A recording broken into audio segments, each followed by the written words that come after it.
guys? Today we're back with another video.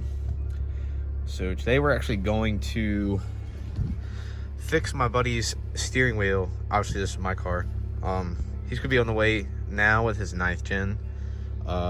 We put a BuddyClub steering wheel on his car last night and everything went well, except for right in between here where the steering wheel connects to the, I guess you could say, the neck of the wheel.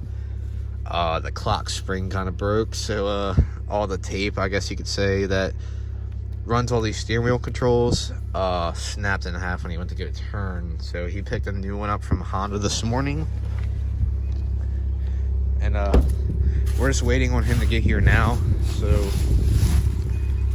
hopefully he shouldn't be too much longer.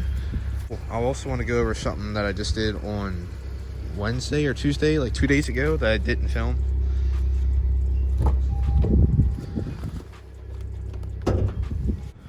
So the engine bay might look a little bit different. If anybody watched previous videos, I did have the short ram version of the PRL. They sell the conversion kit for the cold air, and I just want to say that coupler, or this tube to get on here, was a whore to get on. But if you have just a short ram, I highly 100% recommend to go the cold air version way. Only because, yeah, there's more heat up towards here. There's more turbo noise, I guess you could say. But as far as this running in the bumper, the throttle response is so much better. The noise isn't as loud, but the car performs so much better. And I was actually really surprised how much better it performed, because I guess you could say it gets more colder air through here. Plus it's with the black intercooler. I'm probably gonna do a review on this, changing it. But as far as that goes, it definitely performs a lot better.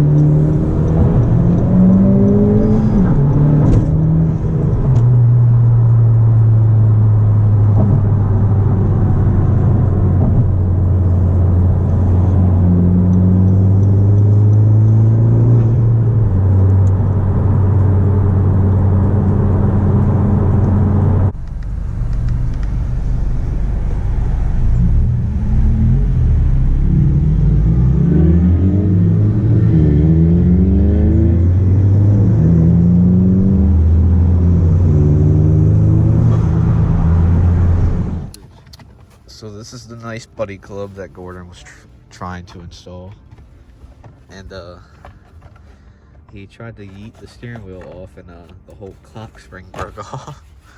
So now we're trying to replace it because none of the steering controls worked after he I don't know why this isn't coming off. I don't think this needs to come off. Is there a screw at the bottom, or maybe? Uh-oh. I do feel one. I don't know if it's for this. Maybe. We're about to find out. So basically, this is what broke. Inside is a whole bunch of wires that control all your steering wheel controls. And I yeeted it, and they all came out.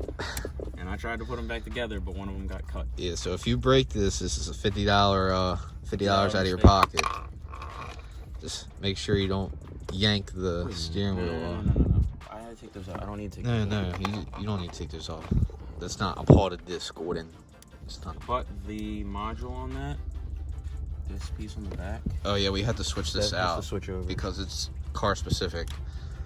So it should just be clip, and then there's 1, 2, 3, 4, 5, 6. yeah, so if you're changing that out, don't forget to do that.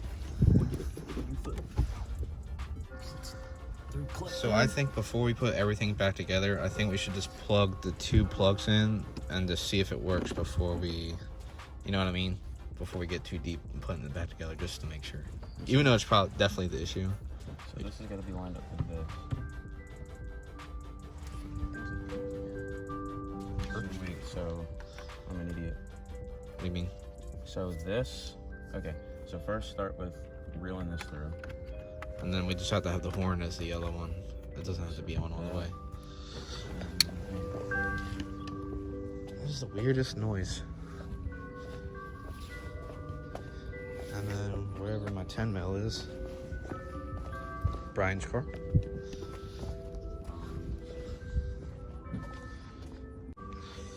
All right, this is the moment of the truth.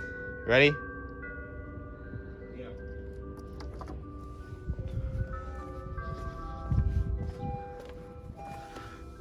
You should probably start it so the warning lights come up and shit.